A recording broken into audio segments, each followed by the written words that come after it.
What's up, everybody? Welcome to a brand new episode of the Top 10. I am John Roca. And I am Matt Nost. And we're here to bring you another movie discussion this week. This time, we're doing DC movies for the release of Black Adam. So we haven't touched this topic in quite a few years. Yeah, it's been a few years. I approached it to Matt, and Matt's like, I think we did it. And I'm like, yeah, but it's been a bit. And so we looked back and realized it had been a bit. And there's a lot of new entries in the DC or DC connected universe. It's not just DCEU, it's all DC. Mm-hmm. So there have been a number of films since we last did this list. And we thought, since this is a live show for our patrons who are $10 and above, this is a fun little perk that you get to play along with us and submit your films that you think should have been nominated or should be in the top 10 of DC films. Now, if your order has changed with some of these films that have come out over the last few years, Matt, for sure. I know my order's changed for sure. I was surprised where I landed with some of these entries. Yeah, I mean, DC, since the last time we did this, has put out a string of very interesting and unique movies that definitely made entries on my list. And there were some that just would be like 11 or 12, and they're clearly trumping quite a few that came before them. Right. So DC's been on a decent run as of late. I mean, there's still some in there that aren't my cup of tea, but they've done much better than I was anticipating, because DC had the unsteady track record. Yeah. Well, the amount of dysfunction that has gone on at WBDC and is continuing, by the way, with Zaslav coming in and just throwing Batgirl into the water, and the rumors are shutting down the Supergirl show or film that they were going to do, moving Blue Beetle to theatrical, which is great, but then canceling all these other things. Rumors that he might be moving Michael Keaton out, that he's just going to show up for one appearance in Flashpoint and that's it, and replacing him with Affleck. Rumors that he's trying to bring the big rumor that Cavill is coming back in Black Adam. So there's all kinds of stuff that's happening now that's like, rumors, big rumors, changes. And so it's New Year, same shit. It just feels like that with WB. And so it's a miracle that there are any good films that have come out of all that madness and constantly changing owners, or constantly changing studio heads, or constantly changing people in charge of the DC movie film division, or now TV division as well. It's a miracle that anything comes out of this that people actually like. So whereas Marvel has stayed pretty steady, and they've had the occasional bumps or stumbles, but for the most part, pretty consistently good stuff. Here, it's been like, yes, and then yes, and then so it's just insane to follow what Warner Brothers has been doing over the last few years with DC. Thankfully, though, it looks like Ezra's doing better, and they're going to keep him on. Yeah. That's the move right there. Totally. That is the move. So good for you guys. Back a real winner with that. That guy doesn't seem like he maybe needs some sort of help. Yeah, right. And distance from the public eye for quite a long time. But no. Let's have him do a public apology tour, and that'll be good enough, because we've already spent way too much on this, and the expectations are too high. We can't fuck with the release on this. I'm fascinated by the people who defend Ezra Miller but go after the Batgirl movie. Like, it just doesn't make any sense to me. You can defend Flashpoint. That's different. I'm talking about Ezra Miller. And there are so many people that are like, you need to have more understanding. You need to have sympathy. You need blah, blah, blah. And it's like, okay, sure. And then what about the Batgirl? Well, Zaslav says it's terrible, so I trust him.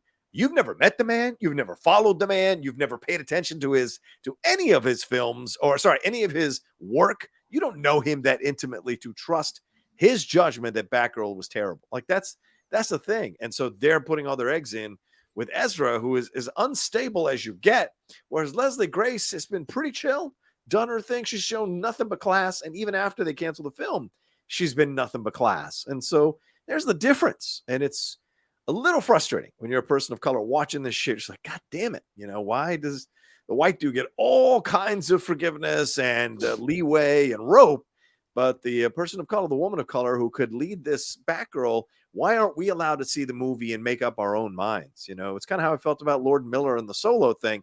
You're 90% or 80% done with the movie. Let them just fucking finish it. And then if we like it, we like it. If we don't, we don't. It's better than what you got, which was this safe, really not that spectacular film. So I don't know. Yeah, I think that's putting it kindly. Well, I have some friends who really like that movie, and just in case, if they happen to stumble upon this episode, I don't want them to get hurt. I would love to hear the explanation. There are quite a few. Knapsack leads the way. Ken's got that's yeah. I have yet to hear Ken find fault. So in anything, you mean anything Star Wars? Well, when I've talked to him, it's always been, oh, this is really good for these reasons. I'm not saying he's constantly just singing the praises of, right. And at the same time, it's not like we talk all that often. Oh, fair enough.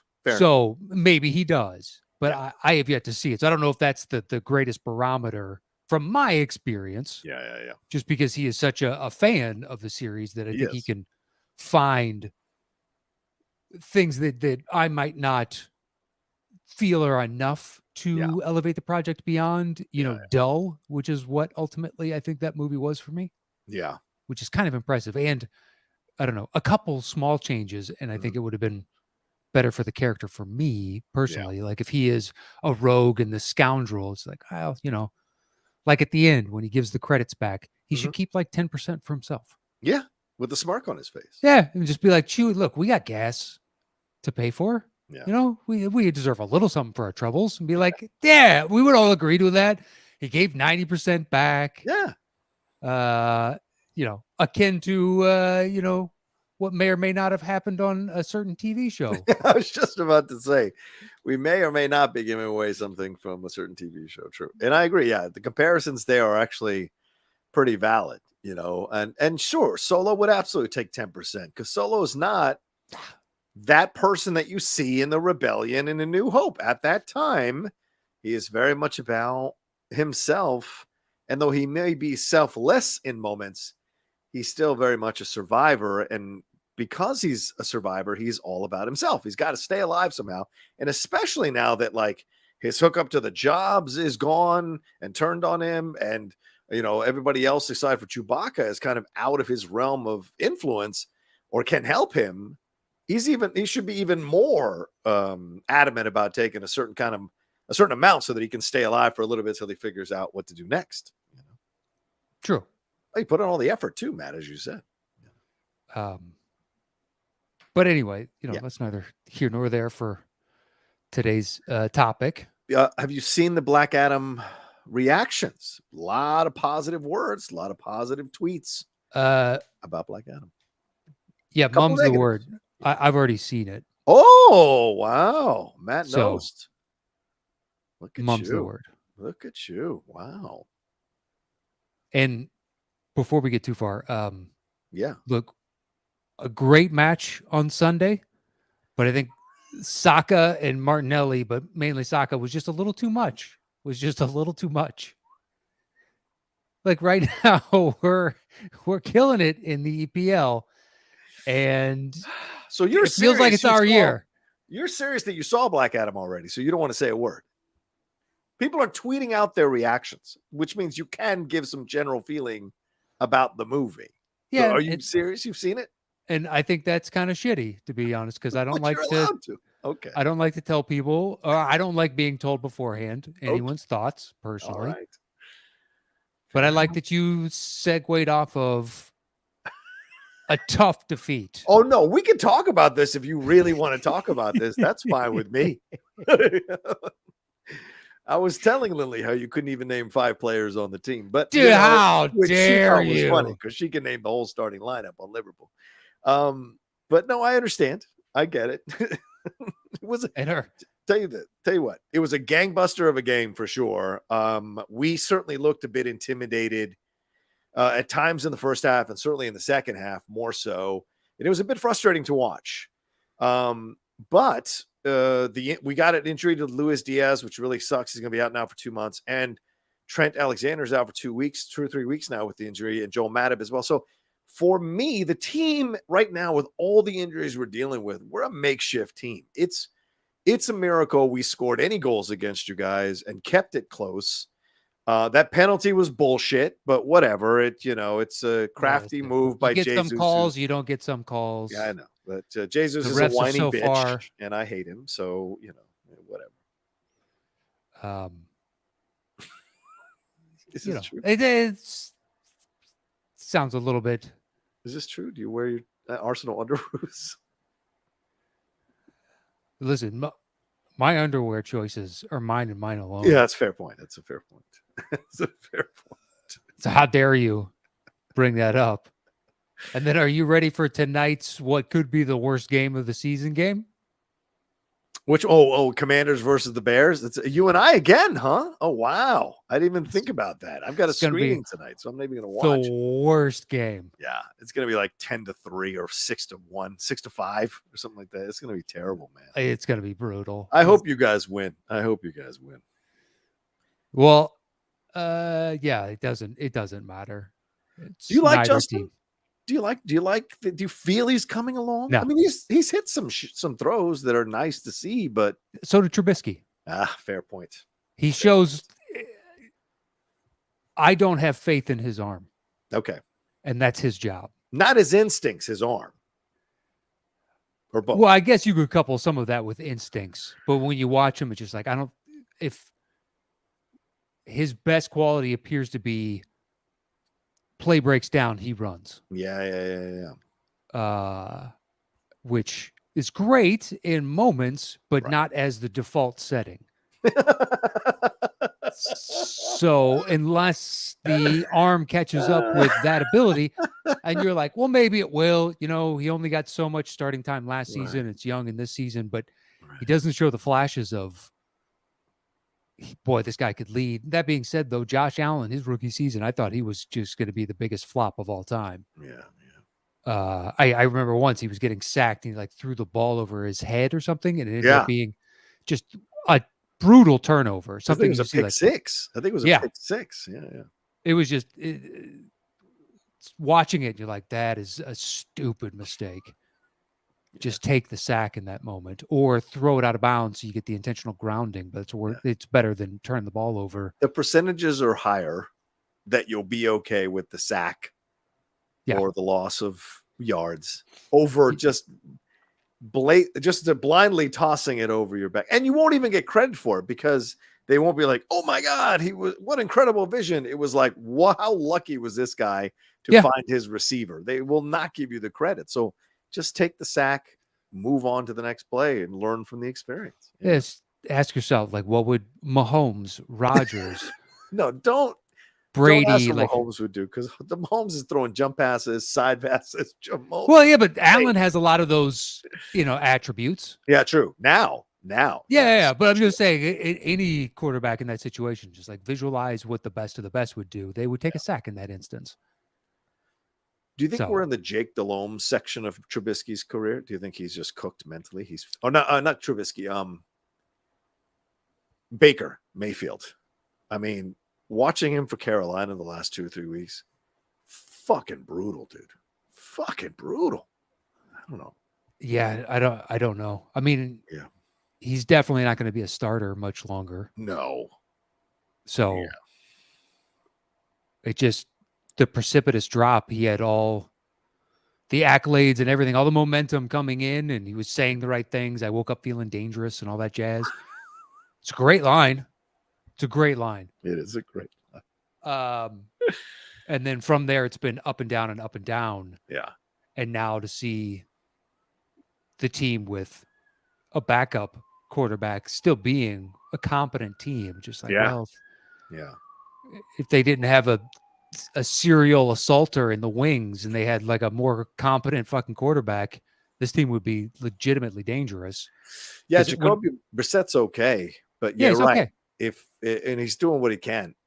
I mean, it's kind of scary to look at Cleveland and once Deshaun gets done with everything, he'll be leading that team into next year, and they could be a real contender, especially because the Ravens look shaky again. The Steelers are 4 or 5 years from being dangerous.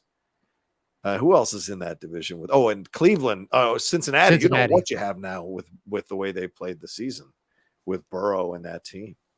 So, yeah, that division is ripe for someone to take it. Yeah, I don't know. This year's been wonky. I mean, the NFC East is arguably the strongest, and that's crazy talk. It is. The Giants, I've watched 2 Giants games now, And it's baffling. Daniel Jones is not a good quarterback. No, he's not. But somehow, yeah, they're crushing. How they beat the Packers is beyond me. Just absolutely beyond me. And it should embarrass the defense. It wasn't like, 12-9. The Giants put up points on that defense, and Aaron can only do so much with these rookie receivers and these toss-offs like Cobb. So, like, the defense has to step up. And look at what's happened with Dallas. Like, they know they've got a backup quarterback running the offense. So the defense knows they got to step up like crazy. And they've been killing it on defense.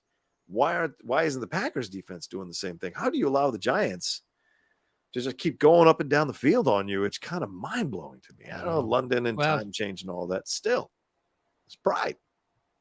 Yeah, I mean, we should probably, move on, but it is interesting how certain teams, their identity never changes. Like the Bears, we don't have a quarterback again, but we can run the ball and we can play defense. It's the same song and dance. The Packers, their offense is faltering, but their defense is like, it's always pretty mediocre to below league average. Yeah, fair point. Does the NBA kick off tonight or next week? No, it's not tonight. Okay. All right. I was going to say, if you're dropping dimes, is coming back. Are you distracted? You all right, man? You seem distracted. You seem like you got 400 fucking things on your mind right now. Are you okay? No, I'm fine. Okay. We're good. See you drifting off into 3 different directions, but all right. You say you want to move on? Should we just get into the show? Shall we? Yeah, let's do it. Do you see what I'm saying? You're taking a respond. All right. I'm not. Maybe it's a delay between the two of us. I don't feel like I'm completely distracted. How dare you? I know you're probably playing solitaire right now. Anyway. Solitaire. Yeah, I'm running Windows 98, and I've got my favorite design on the cards. It's the best. You got the old mouse. I got Minesweeper on, and it's the big field 99 or whatever it is. I got that going. I always play Free Cell. Free Cell, right? That's good stuff. I remember Free Cell. Yeah. Yeah, I was at one point I had, because it'll keep a tally of how many games straight you've won, and I had a crazy streak. And when I finally lost, I was just so upset. But it was like 1,400 games or something. Wow. Yeah, no, it went on for a long time. Jesus. Wow. It is a long time. My God. All right, so we're going to get into the top 10 DC films here on the top 10, break it on down and, do our count. Matt, how's the show work? Once we set a topic, we go our individual ways, create personal top 10 list, show back up here. I do my bottom 3. He does his bottom 3. I do my next 2. He does his next 2. Then we trade 1 apiece. Once we have revealed our personal top 10 list, we create the shows between the 2 of us. Boom. All right. What do you got at number 10, my man? So I limited to 1 per series. Okay. I think you know what I'm hinting at. Yes, I think I do. Otherwise, that character is still very well represented on my list. Oh yeah, ditto. So that aside, that was my only caveat. Okay. So at 10, yes, I have Jimmy Gunn's The Suicide Squad. Ooh, that's my number 9. Good choice. It was nice to see some fun in the DC universe. Agreed. As opposed to the always super serious, dark, the world is bleak. The outcome of all this is dire at all times. Just a little bit of fun. Yeah. I did find it a little weird at times. Okay. Well, like the rat catcher and his daughter. Yeah. It's like, oh, that is a strange character. Whereas like the 6-foot weasel didn't bother me. I realized that I was all over the place watching it, and I was like, why does this okay for me, and then this one isn't? I don't know. Maybe it's just I don't view his superpower of controlling rats as on par with everybody else. Yeah. But I'm not entirely sure. That being said, though, a reintroduction of a few characters and new introduction of others, like to bring the polka dot. Yeah. Like, is he Polka Dot Man? Polka Dot Man. Yeah. The David Ismalchian character. I was trying to get the name right. Really inventive and fun. Yeah, agreed. Pulled off. It'd be tough for almost any director to do that. And I guess you trust Gunn more than you trust damn near everyone else because he made a tree and raccoon endearing in Guardians of the Galaxy. True. So perhaps you give him a little bit more leeway, but he can bring these eccentric characters to life. And then from that spun off, we've got Peacemaker. Yeah. Which has been a fantastic TV show. Such a great show. Yeah. Like thoroughly looking forward to the next season of that. Yeah. Ditto. You? Yeah, I love it. I mean, I enjoy the hell out of the second season or the first season of Peacemaker. Looking forward to it. I liked this film a lot. I wasn't sure what to expect because the first Suicide Squad film, the beginning has so much potential, and then it becomes really fucking stupid with like phantom characters or whatever. You don't let Katana talk. I think that's the character's name. You kill off Adam Beach right off the bat. Like, it just is a weird film, and not in a good way. And you still had a really great performance, obviously, from Margot Robbie as Harley Quinn and Will Smith. And even Joel Kinnaman, I thought, was good in the film as Rick Flag. So when you come into this, you're like, okay, you're bringing some people in from the past, but then you're bringing new people in, and there's supposedly two teams. How does that all work? And I'll be damned if he didn't make it all work. He gave us enough time with that first team that we got who everybody was, so that when all shit went down, we were like, oh shit, oh shit, oh shit. You know, it was great.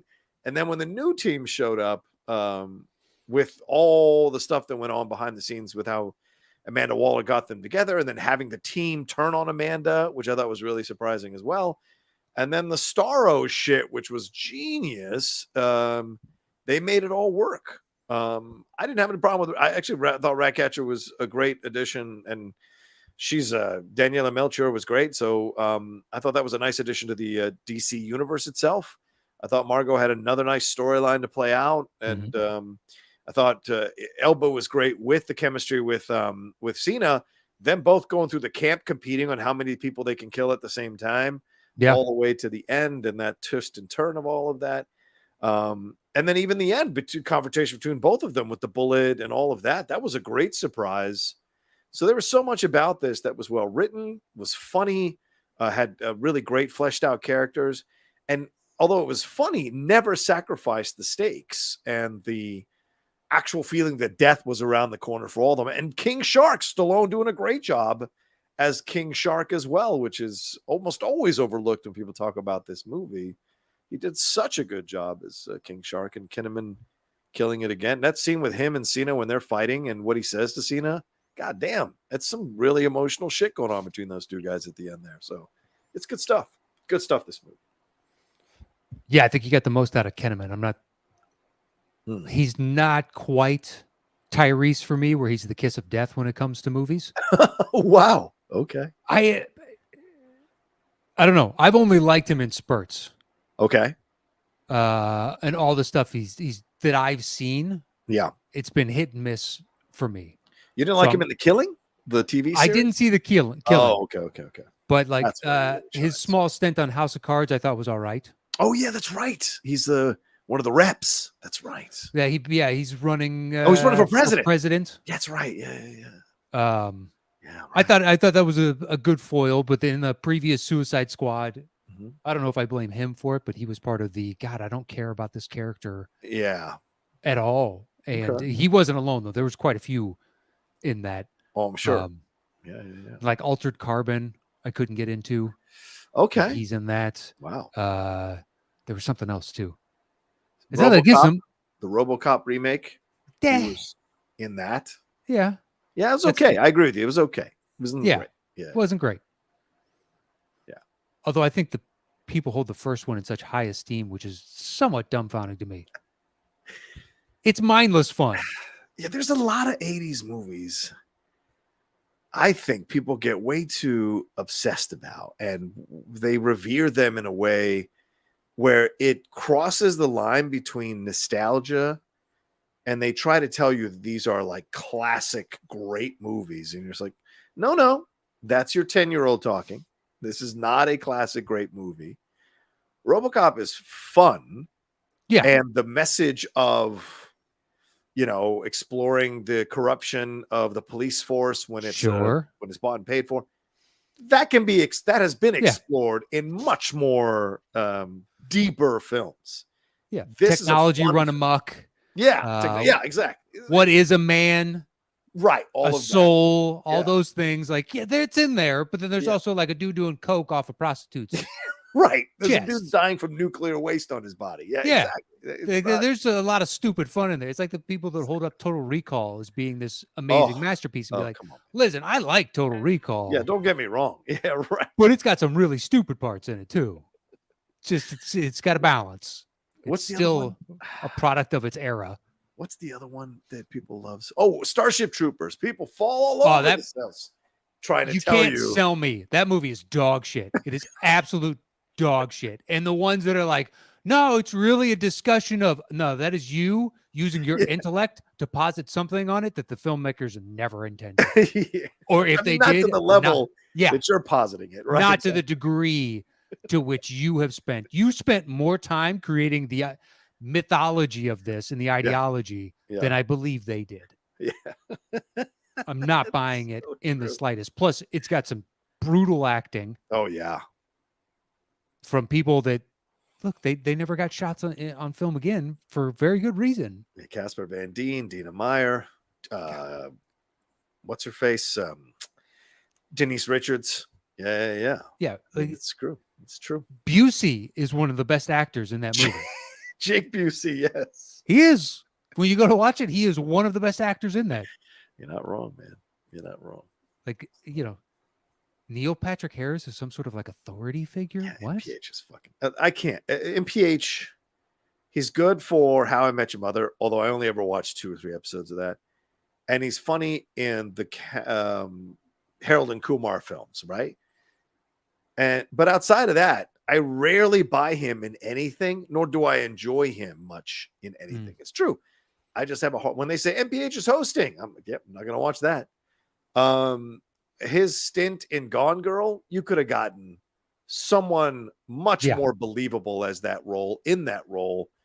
And it was fine. He did a fine job, but it could have really resonated if you had gotten an actor who could actually deliver quite a few levels to that character and his obsession with her, so that when the twist happens between them, you feel that mixture of like, well, you kind of fucking deserve it, but also fuck, I feel really bad for you that your life ended up in this situation. But you don't feel that way about MPH, and he doesn't engender that with you when you watch him. So, he has a charm and a likability generally. Yeah, sure. But I don't like. Did you watch Uncoupled? It's on Netflix. I believe it's on Netflix. I did not watch Uncoupled, no. It's okay. Okay. And he's really good in certain parts, and he is god awful in some others. Like there's one where he gets drunk in an episode, and it reminded me of what was that? Was it P.S. I Love You? The Hilary Swank where Gerard Butler dies. Yeah, P.S. But you remember? I've only seen the trailer. Where she's singing karaoke, and what they do to female actresses who've never done comedy before is she takes a pratfall off screen that you can't see. Yeah. It's the equivalent of that. Oof. It's just like, that's not good comedy. Yeah, it's just not. And he's doing this over the top drunk that's reserved for Looney Tunes cartoons. I don't know. It's like, all of Speedy Gonzalez's friends that were drunk all the time. It's equivalent to that. And you're like, what is this choice? But then when he has these heartfelt moments with his former partner, you buy it 100%. He's dialed in on those. Oh yeah, fair enough. Okay. I don't know. There's some other. There are a couple people on it that I think are utterly fantastic. And then it's like, boy, I'd recast this person and this person. Yeah. Tisha Campbell's great. One of his friends is great. Oh yeah. Okay. Tisha's in this. Okay. Yeah. There's a couple others. His partner's great. But anyway, neither here nor there. Let's move on. That was my 10, your 9. This is number 10. I know. We just spent 9 minutes. I know. What's your 9? My 9 is, you just go ahead and say the words punt now, and I will agree. What is it? I'm not even going to tell you. Just go ahead and say the words punt. All right, fine, punt. Okay. What's your 8? My 8, you might as well go ahead and say the words punt now as well. What's your 8? Go ahead and say the words punt. Oh, fine. Punt. You better hope it's on this. It is. Okay. They both are. All right. So what do you got at 10? All right. So my number 10, I don't know. It was really tough to put this one on here at this low level, but I do find that I'm not, I find myself becoming less and less of a fan of the film, but I had to put one of them on here. And so, well, not one of them, but one of the versions on here. So I put Watchmen, the director's cut, at number 10. Is that a punt? Is that on your list at all? Well, I mean, it's a slight punt. Okay.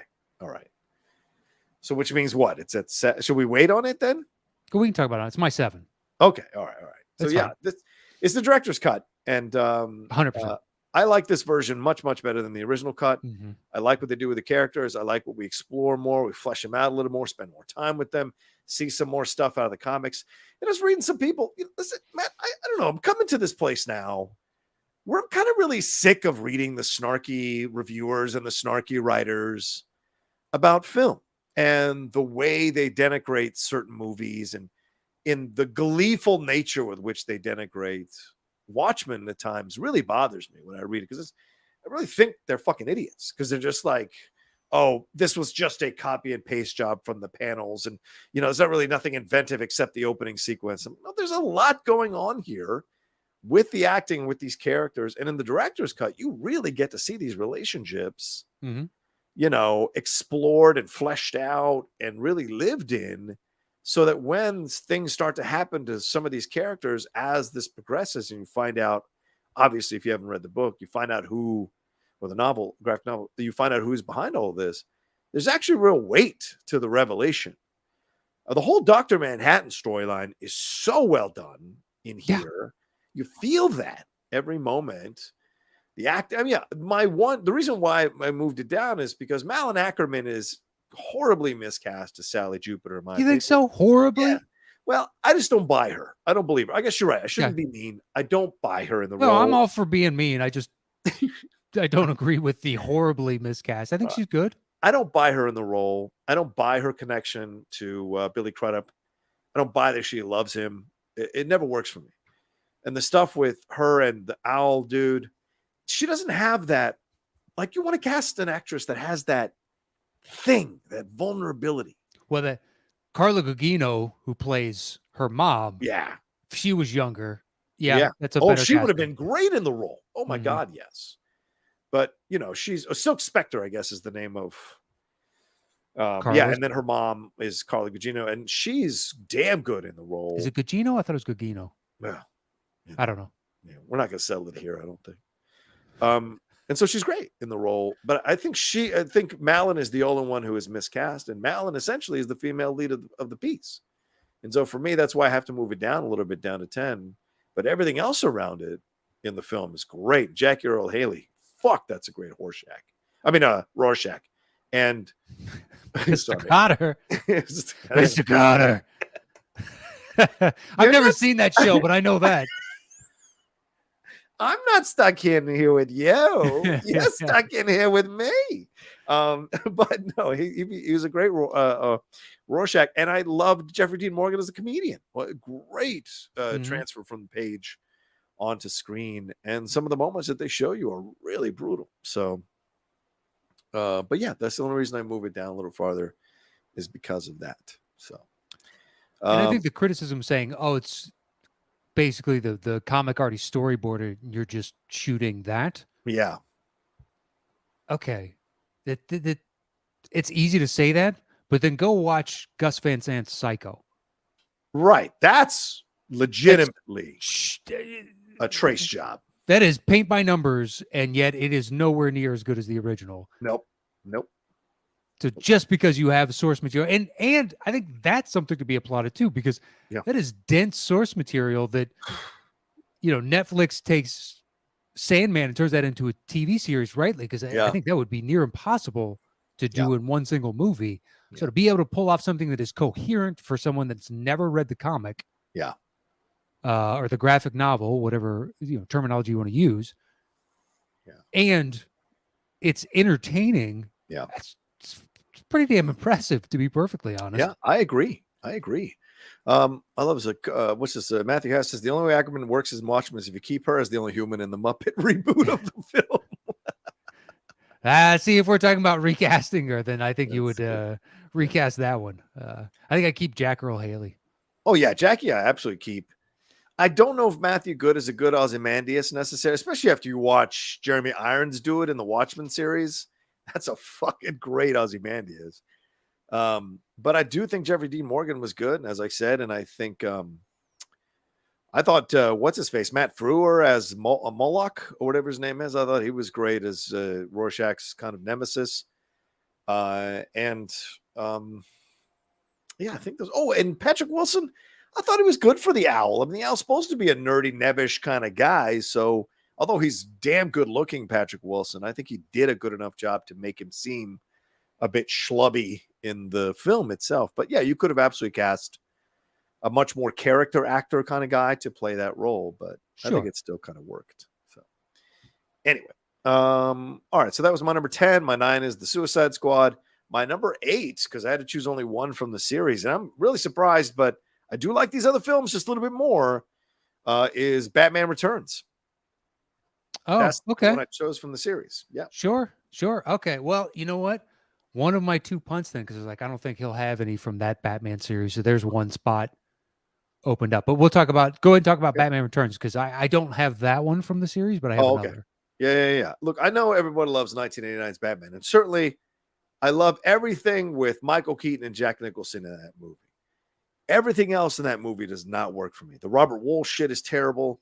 The Kim Basinger stuff is initially good, but then they switch it and it's no good for me. So Batman Returns, though, I have only a couple of complaints with it, but overall, I think it's the much better film. I think it holds up much better when you watch it now completely. Even the walk-in stuff works with the construct of what they've done in the film. Michelle Pfeiffer is absolutely incredible in that movie. True. Keaton as well. The back and forth with them. There's much more legitimate chemistry between him and Michelle Pfeiffer than him and Kim Basinger. And her reactions to every time she dies are just so fantastic and guttural, if I can use that term with Michelle Pfeiffer. Those are guttural moments that you sense the real anger and frustration of being a woman in this patriarchal society. Like you sense that throughout the film. And then, of course, the stuff with Danny DeVito, though I don't 100% like his Penguin, for what they've constructed, there's a pathos to that Penguin that is fun to watch in the construct of the movie. I mean, when he's like trying to drive the fucking Batmobile and he's losing his shit doing that, yeah. It's comical, right? Because he never grew up. He's still that child in a man's body trying to process emotions with the impetuousness of a child. And so he's constantly paranoid, constantly feels like people are going to screw him over because he hasn't developed these emotional traits. And so what he's doing as the movie goes along makes sense. And even when he's sexist as fuck, you're like, yeah, why would he develop? He wouldn't have any knowledge about how to speak to a woman. So he'd naturally be rude and brusque and disrespectful because he's a villain too. So it works, So I just think that movie, top to bottom, holds up much better than the first 1989 Batman. I can't disagree with a lot of that argument. I just have a greater affinity for another in the series. Sure. So to speak. I will say this though, I never felt connected to like when I watched the original one that feels like Gotham, it feels like I'm ensconced in that world. And then the second one feels like, I don't know, it feels like a facsimile of what I assume. It's almost like another director stepped in to do their version of the first, like to extend instead of Tim Burton. It didn't feel the same to me. I don't know why. It didn't feel as lived in, or I don't know. I don't know how to explain it. It's possible that they expanded it out because, I mean, the first film is pretty dark for that time, but it's very limited in where you go, right? Sure. In Gotham. There's the alleys, there's the parade, and there's the church. And that's pretty much it. Or the steeple, whatever that thing is that they've got. Yeah, it's a church, a steeple. It's a church. Yeah. So they keep everything tight. right? With 2, it's like they wanted to expand out. They had a bit more budget, so he was building bigger sets, bigger buildings to as a background for what he was creating there. Yeah, kind of fleshing out the world a bit more. So I hear you. It feels a little more richer, for lack of a better term, whereas the first Gotham feels a little more gritty or grungier. So maybe. I think perhaps it's the second. Returns feels more comic booky. Okay. Like when they're initially going to take Cobblepot and dump him in the river, and they're going through that park or whatever else. Oh, yeah. And it has like a Tim Burton-esque vibe, but then you go to Max, what's his name's, the outside of his office building. Yeah. And it's got a very like Art Nouveau type of feel to it. Yeah. And then they go to this location. I don't know. It was more stylized overall. And I guess perhaps the slightly more grounded realism of the first one resonates more with me. I don't know. Yeah. Okay. Not sure. Fair enough. All right. So that was my number 8. Okay. One of my 2 supposed punts. Yeah. I'm just going to go ahead and say it. Go ahead. Man of Steel. Yes. It is a punt. Okay. In the top 5 for sure. The other one I know is a punt. So I wasn't. Just once I thought of Man of Steel, I was like, oh, he's not going to have the Batman in Batman Returns. Because he's going to put in 2 Supermen. Why? I never think about your list. It's fascinating that you think about my list. I do. Honestly, that thought process was as we started the show. Oh, okay. It's not that's like, should I say it or should I not? And then I just instantly calculated in my head, well, he's going to have those 2 and he's going to have this and this. Right. More than likely, he's not going to have one of it. It took all of like 3 seconds. It's not like I sat down last night and was like, well, let's see. I will put together my list. Jihad will have this. Well, it's not like you don't mention how much where you think my stuff's going to be. So that's true. But honestly, all of those come in the moment of the show of like, if I have this here, he's going to have that there. Fair enough. He's a supercomputer, folks. He's a supercomputer. Yeah. If this is what you're using a supercomputer for, then we're either misusing it or we're mislabeling it, because in no way should super be added to that. Fair enough. All right. So we said what your 7 was, right? Because it was more like abacus. Oh, there he is, the human abacus. Actually, that's even. Have you ever seen the Japanese kids? The Japanese kids that still study on an abacus? Oh, it is crazy how good they are at calculation. Yeah. Just rifling through. And then there's some that have been doing it because they started, I guess, at like 5 and 6. Oh, yeah. So by the age of 12, they don't even need the abacus anymore. And they can do complex calculations. And they're just doing it in the air like this and just moving along and then write down whatever. They don't need the actual physical anymore. Like, dude, it's fucking crazy. Yeah, that is wildly impressive. You kids are wild, man. You guys are wild, man. All right, so your 7 was Watchmen. So what's your 6? My 6 is V for Vendetta. I figured you did not have. That did not make my top 10. No. Unsurprising. You don't like good movies sometimes, and that's fine. It's fine. You know, to each their own. You got to fit 7 Supermen on that thing. Let me ask you this: is number 1 or number 2 Wonder Woman 84?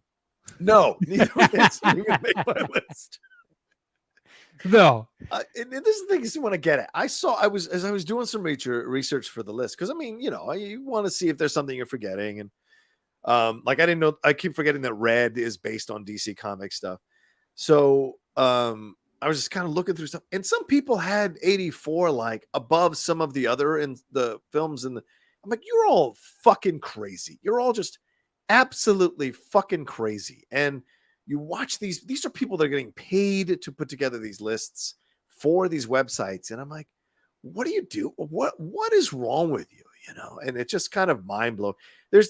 We used to, when I was, oh God, I sound like an old man. When I was growing up, you used to know this was a good film, this was a shit film, and we could function and go forward. Now it's like, well, is it really a good film? Well, is it really a shit film? Yeah. And it's no longer like just a fun thing to explore. Now it's like, No, legitimately, this might not be a shit film. This might be a shit film that you thought was a good. And I'm like, you know what? Fuck off. No, 84 is hot garbage. Yes. It is absolutely hot garbage. Ugh, drives me insane. People are like, oh, well, what they were saying about the obsession with wanting things in this world and, how it can lead you to a terrible path. And yeah, it was not done well. I can grab the concept. It's not that fucking difficult. It's how it's executed. And I think too many people forget that it's how it's executed that matters, not the concept. So. Yeah, it sets up rules for its world and then violates them when it's convenient. Yes, right, exactly. And it's like, okay, it's this fucking movie. And then not even, if you want to not focus on the logical problems, because you also, it's like, there's got to be some suspension of disbelief. We're talking about superheroes. So what if the plane probably didn't have gas in it? Like, but that was just one more thing on top of everything else. It's like, wait, so it's just sitting on this shortened runway at a museum with a full tank. But that was already in my head watching it for the first time. That was like my 15th complaint, and we're halfway through. Right. It's like, that's why it stuck with me amongst a million others. It's just like, well, because it kept adding up. The body count on sins on this thing. Oh, yeah. Was egregiously high. But when it gets to the end with the Pedro Pascal stuff, and just like, you're doing whatever the hell you want at this point. Oh, yeah. And the people that got upset about people getting upset about the fact that she took over, or Steve took over someone's body, and she essentially violated that dude's body by having sex with Steve. I think that's a bit of a stretch. I get people were upset. I get the reasons why they might get upset about that, but I didn't think that was that big of a deal. I mean, those are allowances you make for a comic book movie. You're not dealing with the reality of the situation.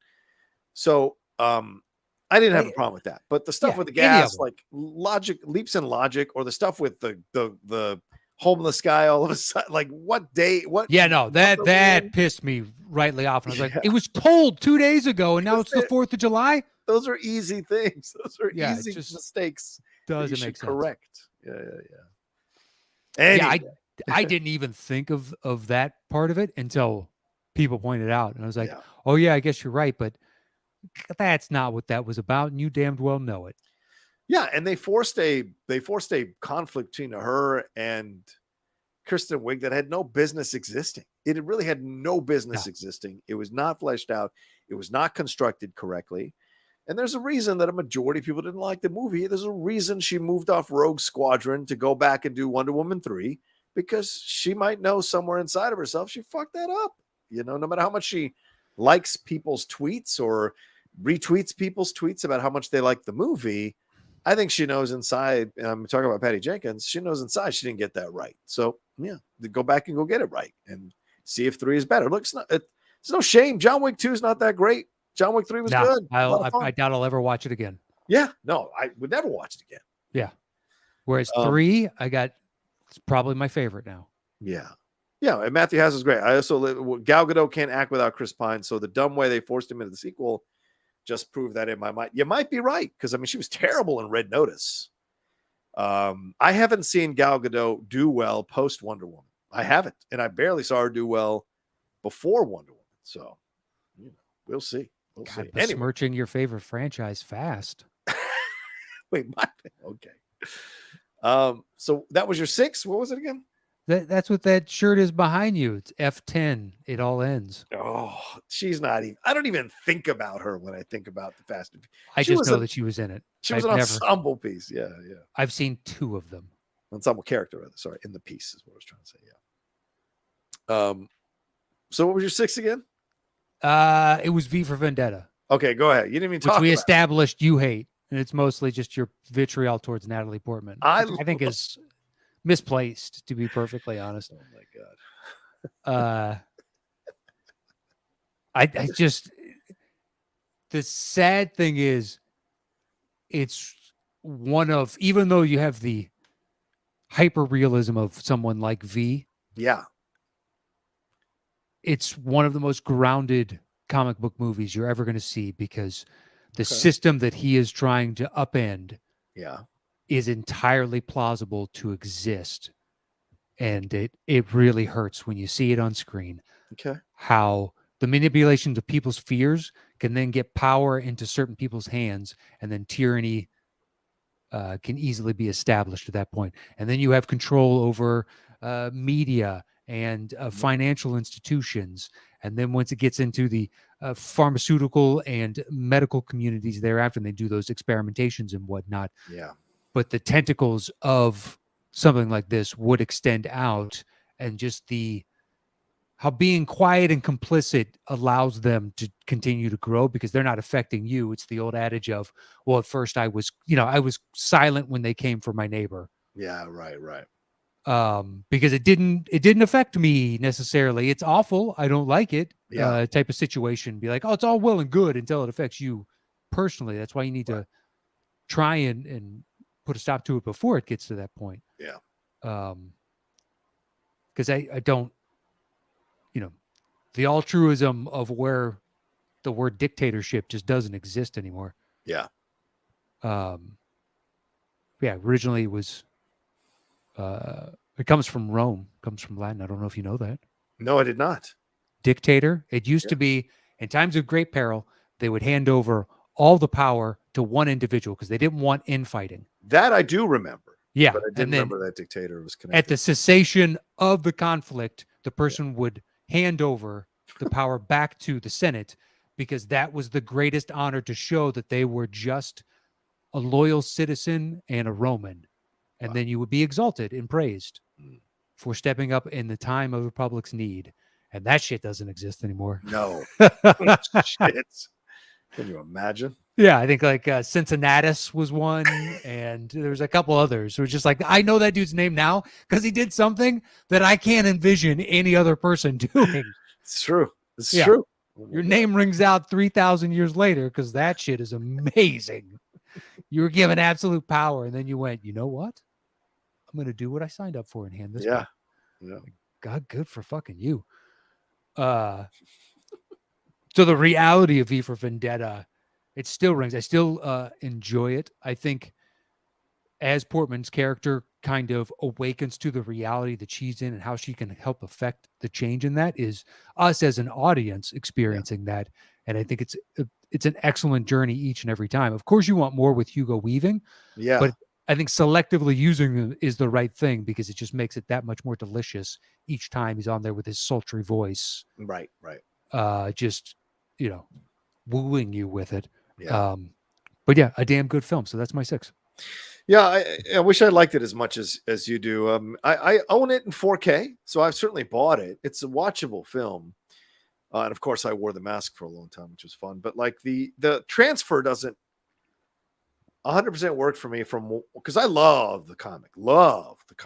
And so the transfer, though, didn't 100% work for me. And I felt that they went a little distant with the approach to it, a little too, not highbrow, but a little too much about the intellectual conversation. And I wanted to see a little bit more. And I don't know if you cast 2 actors who can be a little bit aloof and standoffish in their portrayals of characters, like Hugo Weaving or like Natalie Portman, that helped me feel this way as I was watching it. Like I didn't feel connected to either one of them and their story overall. Although I think it was well directed, I didn't 100% buy into that relationship and that connection, because when you're reading the comic, you see the progression and you understand what is happening between them, so that when she reacts, how she reacts, it's believable. And in this was just like, yeah, I'm a badass. And it just, I don't know. It just didn't. I think she grew into that as. Yeah. Anyway. Fair enough. All right. So my number 7 is Wonder Woman. Speaking of which. That was one of the 2 puns. So not bad. I figured that was going to be a top 5er for you. No. I was really surprised with some of the, like I said, I was really surprised with some of these landed. I like Wonder Woman. I think it's a good film. Certainly enjoy Gal Gadot brings to the character. I love, obviously, the scene in No Man's Land. It's so good. The stuff with her and Chris Pine is so honest and real and connectable, and you just buy into the chemistry between them, and her upbringing there with Robin Wright Penn, who's so great. Oh, Robin Wright. Sorry, she's not married to him anymore. Robin Wright, and Connie Nielsen as her mom, all of that. You buy into all of that as it progresses. Then when she gets out into the real world, well, not real world, but gets out into the other world with Chris and Steve, it's so good. It's so good. And I really enjoy the film. And I think Jenkins did a great job directing. Patty Jenkins did a great job directing the film. Mm-hmm. It's an anomaly of a film right now. Like, it came out when everyone was bashing DC and thinking they didn't really have a chance to do anything. And here comes Wonder Woman that was so universally beloved by people. And the odds were against this film, with Gadot had not proven that she could carry the film. And a lot of people felt she wasn't that good of an actress. Patty Jenkins hadn't done a film in 10 years because of the system not letting her direct movies, in essence, or turning down her pitches or whatever. And this idea that this character of Wonder Woman, who's so attached to Linda Carter, could be embodied by someone else and be successful. And damn if they didn't get the job done. So from top to bottom, I like this movie a lot. It's just these other films, they just appeal to me more. And maybe because I'm a dude, they just appeal to me a bit more. And that's why I put it at 7. But in no way is it a denigration that it's at 7. Yeah, no, I have it at 9. Mm-hmm. And I was very surprised. Yeah, coming out of it, that I enjoyed it as much as I did. And the people that harangue it for the third act, where it does take a shift. Yeah, it does. Right, with the battle and all of that. Yeah. And we get into more of the, she's fighting. What is it? Mars? Is it Mars? I think it's Mars. Is it not? Because she's Greek, so it'd be the Greek god. Yeah. As opposed to the Roman knockoff, so that would be Mars, would it not? I don't know the differentiation between Greek and Roman all that well. Yeah. The god-wise. I mean, the Greeks had theirs, and the Roman just took them and rebranded all of them. Ares. He fights Ares. He fights Ares. Okay. When I want to look it up, is Mars? Mars is the god of war. Yeah. But for... So he's the Roman god of war. Right. Okay. This is the Greek god of war, right? Ares. Yeah, Ares is the Greek god of war and courage. Yeah. So that makes sense. So I was thinking of, the Roman rebranding. I'm always like, the people that know that stuff backwards and forwards, I've always been fascinated with. Oh, yeah, no shit. But it's their superheroes. Those are their superheroes. So they're going to know it backwards and forwards. Yeah. It's just always felt like such a niche thing, but everything you get into is kind of niche, I guess. True. But anyway, so that didn't bother me. I understood what people were saying, but I was like, I don't know. Seems like a fitting end. She is a living god. Yeah. So her first foil, although you could say like, well, they didn't do all that much of an introduction, and then all of a sudden it's boom, this guy's actually a god. Yeah, I guess. Why are we, let's just enjoy it for the fun it was. They managed to bring in a different element to this series. So it's not just some alien creature, or it's something different and new and unique. Yeah. I'm kind of here for that. Let's see more of that, especially if she's already a Greek god or Amazonian. Yeah. It makes sense that would be a foil for her that she would naturally kind of square off against. Yeah. But yeah, No Man's Land is fantastic. Yeah. And everything he said before, her and Chris Pine have a chemistry that makes me happy because I love Chris Pine. Yep. And I just want to see him more on screen. And for whatever reason, he keeps signing up for projects that just are not that good. Yeah. I mean, I liked Hell or High Water. Hell or High Water. There was the one with Tandy Newton that came out during the pandemic. Yeah. That wasn't bad. Scissors or something like that. I can't remember. It was a espionage. Yeah. Cold War type of thing. And then they meet up 20 years later. I was kind of mad they moved him off the Jack Ryan thing. I think he deserved another shot at the Jack Ryan thing. I think that wasn't his fault. That's Branagh directing it. Branagh's terrible Russian accent. Those things you can't overcome. The Tenet. You're just attacking Tenet right now. I'm just saying Tenet couldn't overcome it. So why would a Jack Ryan Shadow Recruit film overcome? I can stop time. All right. So terrible, man. I don't know if I'll ever go back and watch that worship at movie the again. altar of Brana. I do, but that Russian accent, man, of his, he insists on doing it, and it's terrible. Terrible. Oh, there's no nuance to it in any way, shape, or form, you know. But yeah, what was the most recent one that he did? I thought I liked it. Did I not remember? I can't remember what it is. He's got that new one coming out soon. I saw it. Yeah, the Don't Worry, Darling. I thought he was good in that, even though it wasn't that big of a role. I thought he was good in that film.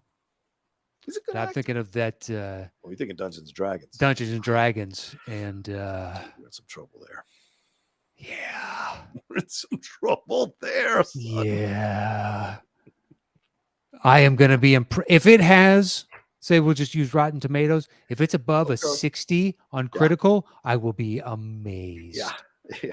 Amazed. That trailer looks god awful. Fair enough. He's playing Walter Cronkite in an upcoming film as well, dealing with the death of Jack Kennedy. The day of. That's poor casting. Interesting. It's Walter Cronkite did not look. Yeah, he's a great actor. I'm not taking away. Sure. Walter Cronkite was not a good-looking man. Yeah, no offense, but yeah. Okay. Anyway, where were we? Jesus Christ, we're off the hook today, or off the chain today. We are off the hook. Look at you using the lingo of kids from 10 years ago. We're out of pocket. That's what they're saying nowadays. Anyway, Wonder Woman 7. My number 6 is 1978 Superman. Go for it. Okay. Yeah, this one still. I mean, look, I will defend a certain movie that's coming up against anybody, and I understand the nostalgia and magic of this film, but for me, which one do I turn on more? And it is not this one. So that's why it's a little bit lower than the other one. So to me, this one is still carries the weight and the magic of what it was all about. Richard Donner and Christopher Reeve delivering a wonderful performance. Margot Kidder, so good as Lois Lane. Their chemistry was fantastic. Donner's direction works so well. But there's a dated thing about it at times when you're watching this movie, in some of those sequences on the street. Certainly that ending, you can debate that ending on so many levels because it's a very selfish ending. And look, I know we all fall in love with Lois Lane and all of that, but people complain all the time about how Man of Steel is not a Superman movie or he wouldn't do those things. He violated the laws of space and time for one woman. Okay. Not even gender, throw gender out, one human being. And that to me is a violation because it's a selfish situation. It's like what I ding Captain America for all the time. Boy, he's got all kinds of rules unless Bucky's involved. Then he breaks all the fucking rules for Bucky. And that kind of shit bothers me. That inconsistency bothers me. And so with Superman, the same thing. Like, they have some great chemistry, him and Margot, some funny little moments, flirty moments, real honest, like vulnerable stuff between them, which is great to see. And then, when they go flying and all that is really sweet in the song and all that. But at the end, like, Lois dies, dude. You couldn't save her. That's the curse of a superhero is you can't save everybody. And sometimes it's the people you love that you can't save. And those are lessons to be learned from that. But here he is spinning the whole world around. And Donner gave us the cop out that he is, he's stopping an earthquake or he's stopping whatever you call it, a tidal wave or whatever. He's a dam breaking. He's stopping all of that.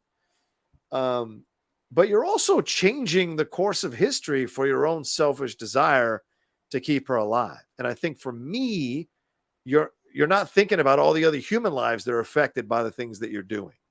You're just focused on saving her and being with her. And I think that's where the movie for me makes a little bit of sense, because all the same people who are going crazy about Superman snapping Zod's neck, Superman pulling that shit at the end of Superman the movie is also really fucking questionable.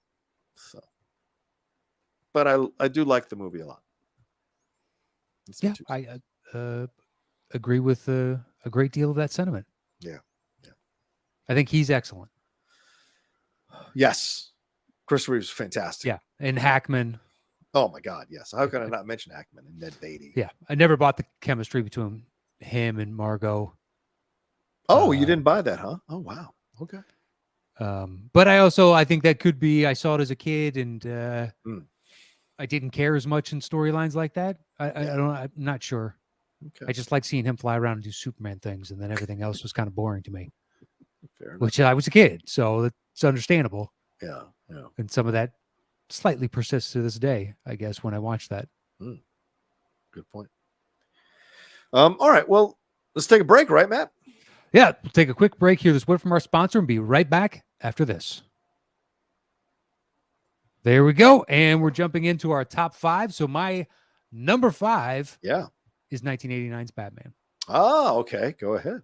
It cemented my love for the character. Yeah. And big fan.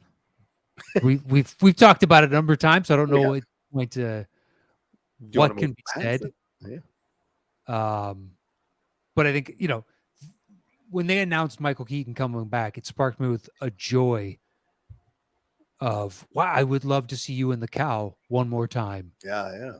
Because you lived in my imagination to such a degree for so long that even now when he does stuff every once again, as himself, he'll be seen him like on Twitter or in an interview or something, and then just be like, I'm Batman, as a rejoinder to close out a discussion. And it works every time. Every time I'm like, yeah, you're fucking Batman. That's goddamn right you are. I still love it. I have been I was a Michael Keaton fan before that. Sure. Thanks to like Gung Ho and Mr. Mom. Yeah. I hadn't seen Night Shift at that point. But I loved it. It's a great movie. Let's move on. Okay. Sounds good. So my number 5 is, and I know people are going to go crazy when I put this here, but it's Zack Snyder's Justice League. Go for it. I have seen this movie now 4 times. That's like 14 hours. Yeah, it is. Sometimes I have it on in the background while I'm working on shit, editing shit or putting stuff together or whatever. I just love it, man. I really do. Yeah, that ending, I know the ending scene, but they've earned so much for me by the time that they get to that ending scene that it doesn't bother me. Right. I really loved what he did with this story. I mean, I love this movie. I connected to all the characters so much more deeply than I did in that shitty Joss Whedon version. I care about Cyborg so much more. There's more of a pathos in that relationship with his dad that was missing from the Justice League movie, the original. Mm-hmm. And then the stuff with Diana, the stuff with Bruce. Ben Affleck is allowed to kind of breathe in the role a little bit more. So is Cavill when he comes back. And I know Ezra Miller is persona non grata, obviously, and I agree with that. But like, he's damn good in the movie. His stuff with Bruce, that we get a little more time with that. His stuff with his dad, with Crudup. There's just so much. And the stuff with Kiersey Clemons. I'm not Kiersey. I'm sorry. The actress who plays, I think maybe it is Kiersey Clemons, who plays Iris, which is fun. So much fun. That whole sequence in the pet shop and everything. It's just fucking cool. And so much of the story here and even the stuff with Steppenwolf with him and the dark side stuff, man, getting so much more of the dark side stuff. That was so cool. So yeah, so much of this film, I think you're watching an artist at work, and people might get so fucking mad about that. And I could give 2 shits. Zack Snyder is very much an auteur, and you may choke on that, but it's the fucking truth. When you're watching a Zack Snyder film, you know you're watching a Zack Snyder film. When you're watching a Michael Bay film, you know you're watching a Michael Bay film. Watching a Spike Lee film, you know what you want. So it's very clear what it is. And it may not work for you, and that's fine. But auteur does not say good or bad. It's auteur. And so he is that. And for me, this film is one of the greatest things he's ever directed. Top to bottom, one of the greatest things he's ever directed. And so for me, that's why I put it that high on my high. I would put it on right now, honestly. It's entering into Gandhi territory where I would just put it on for no fucking reason. Goo. Okay. I thought you were going somewhere else with the end of that. It's in Gandhi territory. It's like, where the fuck are we going with this? No, I'm not saying it's the best picture. I'm just saying it's something that it feels 3 hours are gone like that when I watch that movie. So yeah.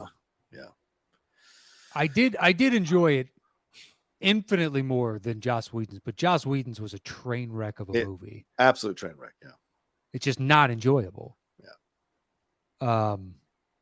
And I agree with you. I think the redoing Steppenwolf and then bringing in more dark side. Yeah. But revisualizing Steppenwolf, when you see the before and after, it's like the after is way better. Yeah. And bringing in more of Darkseid, because Darkseid's a great villain. You got to feel that. Yeah, you do. You need to get a sense of his power and all that. And his introduction was like melting rock thingy, whatever's where it brings him out. It's like, this is awesome. I do like the fact that we got more of an explanation of Cyborg in that backstory. Yeah. I think Ray Fisher needs to be recast. Oh, wow. Okay. I just don't. You don't like him, huh, in the role? I find him inert. He's just up on the screen doing nothing for me. He's doing nothing for me. Okay. Beyond that, though, like I think it's a huge improvement. But I don't think I'm going to go back and spend the 3.5 hours to watch it ever again. Wow. That's why I didn't make my list. Fair enough. It's not Gandhi territory for me. You know? Yeah, I don't want people to misunderstand that. I wasn't saying it's a best picture. I'm just saying there are certain 3-hour movies that when I put them on, I don't feel the 3 hours. I think subconsciously you were saying, this is Gandhi. This is The Godfather. This is Das Boot. This is worthy of your time, and the Library of Congress should try and save this for preservation. Have they preserved any comic book movies yet? They had to have. Oh, good question. I don't know. I was watching this documentary that's on Vice. The Rock produced it, and it's about giving you the background on the territories in wrestling that were there before the WWE came in and destroyed them all and co-opted their great stars. And the first episode was last week, and it was about Memphis. And you're talking about Smithsonian Preserved. The only wrestling match that is preserved in the Smithsonian is a wrestling match between Jeff Jarrett and Dutch Mantel, because it was performed at a symphony. So they performed, I can't remember what city they performed it in, but it was like, it was like fucking Shake Your Jewelry crowd, tuxedo, dresses, the whole nine, out to see the symphony. And their last song was put to a wrestling match. So the floor moved and the ring came up, and the match went on as the symphony was playing their song, and the songs matched the movements that were happening in the ring. And by the end, even one of the wrestlers, I think Dutch Mantel, grabbed the drum to use as a foreign object in the match, which was insane. So I had no idea that that's the only wrestling match that is preserved. That's like opera in Bugs Bunny. Yeah, I guess. But I'm just shocked, I've never heard of that. Now I want to see it. Yeah. Because it's weird. It's outline choreographed, but which means they had to set it to music. Yeah. They had to go over this match. Oh, and yeah. Run it totally numerous times I'm to sure. get it like, okay, and then I'll go from here to here. Yeah. And then we'll do this. It's it's the stage direction that you normally get in a movie fight. Yeah. That's super interesting. I didn't know that the Library of Congress has preserved any of those. It's the only one. It's the only one. Is it Smithsonian or Library of Congress? It's Smithsonian. Okay. Yeah. I had no idea. So just throwing that out. Anyway, all right. So where are we at? I did my 5 of Batman, then I think you did your 5 of Justice League. Yes. So my 4 is The Batman. Slight punt. Okay, fair enough. My 4 is Man of Steel. Okay. I've spoken about it a million times, so you guys don't need me here to talk about it ad nauseum. It's my favorite Superman movie right now. I love it. I could watch it right now again. Yeah. I just watched 2 weeks ago the oil rig scene. Oh, dude. It's awesome. Yeah, so good. When they're like, hey, Greenhorn, get your shit together. And then they're like, we got to go. What can we do for this rig? Greenhorn, get the life jackets. And he's like, Greenhorn? And then rips off the door and he's on fire. And the guys are like, what the fuck? It's so awesome. Then he jumps out. I mean, can you imagine being a helicopter pilot and you see this dude run out to do what? You're like, what are you going to do? Stop steel girders fall? And then and guess what? He stopped steel girders. Do you think in that moment they actually believed that he did? Or could you just sell yourself on you know what? It happened to do it on its own as it was slowly crumpling, and that dude did nothing. Right. But God bless him, he went out to try. Like mass hallucination in that moment. Yeah. Like, did we really see what we think we saw? Yeah. Well, because when you're watching it, it's difficult to tell. Yeah. I'm assuming if you were on there that he arrested the fall. Right. Just because of all the cataclysm that's going on around it. So I'm watching it. I'm like, well, if I was in the helicopter, I'm not sure if I would know that he slowed that down at all. Yeah. So then I just think he's a fucking crazy person. Yeah. But God bless him. Like, he's trying to save all of us. It's true. As stupid and foolhardy as I think that is. I never thought to myself what you said. Like, I never thought maybe they didn't believe what they saw. Like, that's kind of crazy. But how could you believe it? You don't know. Yeah. Superheroes don't exist. And there's so much happening around you. That's why I think more people have seen UFOs than there actually have reports on. Like, I think more people have seen those things, but in their minds, they just kind of shove it away or explain it away in some way. Like, oh, it might have been my glasses or reflection or whatever. I didn't see what I thought I saw. And it's possible. People fool themselves all the time. Sure, it's possible. I think it's a great way to put it, because people do fool themselves all the time into believing they've seen aliens when there is zero proof outside of the fact that you should probably be on medication or stop skipping your routine on that medication. I'm not courting any aliens coming down and shoving shit in my ass. So that's all you. Once again, the opinions of Matt Nost or Matt Nost's alone. If they're here, they're not going to be violating keisters. They're here for more than likely much worse outcomes than your manhood being robbed of you. Doesn't make a lot of sense. Paul Cree is very upset. He says Justice League was better than Man of Steel. Then I said Man of Steel, and he goes, awful, awful, awful film. But you go to hell, Paul. You go to hell and you die. Can you really trust the guy that supports the Hammers? Do you think he understands what's good and what isn't? When you've watched a terrible team like that for so many years, West Ham, I don't think I can trust Paul to know what's good and what isn't good. Dealing with that. He's probably fooled himself into thinking he's seen things on that pitch that didn't happen. All right, what's your 3 then? What's your 3? Awfully cocky from a Liverpool fan who hadn't been good until the past it's been a long time before this current iteration of them being good. Are you insane? You have no idea what you're talking about. So please just go forward. Isn't that the case? We had like 3 or 4 years where we weren't. But I thought it was like a fallow period of you're a tough out, but you're not a threat. Well, certainly there's been a number of years of that where we were a tough out, but we were not a threat for the title. But for the last 10, 15 years, we've been in the conversation, and that's a good thing. According to polls by BBC and other outlets, you guys are in the top 3 most hated fan bases. Oh, of course. It's like the Yankees. It's no difference. Oh, no. Most people just said you guys are snotty. Yeah, because Arsenal fans aren't snotty. I don't know what you're talking about there. Arsenal was 4th, by the way. I want to say you guys were 2nd or 3rd. Well, Arsenal hasn't won enough to even be in the consideration for these kinds of emotions. So that's why. Arsenal had like hence the snottiness. You see this? This is the it seems like you guys are like Cardinal fans. We play football the right way. You're like, okay, you can shove it up your ass. You need to do your research, because it's Arsene Wenger, who was the former coach of Arsenal, the French coach, who was constantly talking about how his team played football the right way. I think you need to do a little more research, Pally. I'm just going to say that. I don't know, dude. I think you're still living with the ghost of Saka in your brain after Saka. Yeah, and Martinelli. Yeah. Yeah, but Martinelli has one, but Saka was the real. Listen, we came close. Like, the fact that it was tied in Arsenal with as messed up as our team is right now, I think that speaks volumes.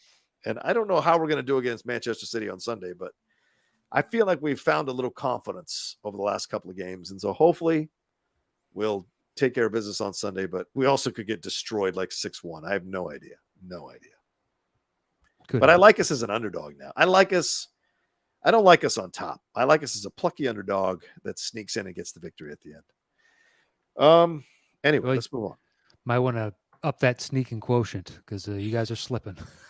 It's true. I know. It's tough to watch. So my number 3 is Joker. Oh, yeah. Where's that on my list? I think that's... Oh, no, that's a slight punt. Not even lying. Oh, yeah. That eclipsed. I told you. It surprised the shit out of me, man. All right, fair enough. What do you got next? Dark Knight, number 3. The Dark Knight. 3. Yeah. What are we talking about here? That's your punt? Is that a punt? Of course it's a punt. Okay. What's your 2?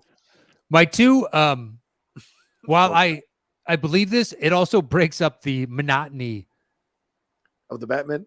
Of all the Batman Joker stuff, because that's my top 5 otherwise. Right. And had we had Batman Begins, technically, that probably would have been my top 5. I would have put that in. Yeah. But I tried to. So 2, I put Constantine. Oh, fucking hell. Great choice, man. Go ahead, dude. I knew it was going to make my list. I don't know if it's necessarily 2, but given that we already know what my number 1 is, my 3 is Joker, my 4 is the Batman, my 5 is Batman. I was like, I need to mix it up a little bit. It's a good call.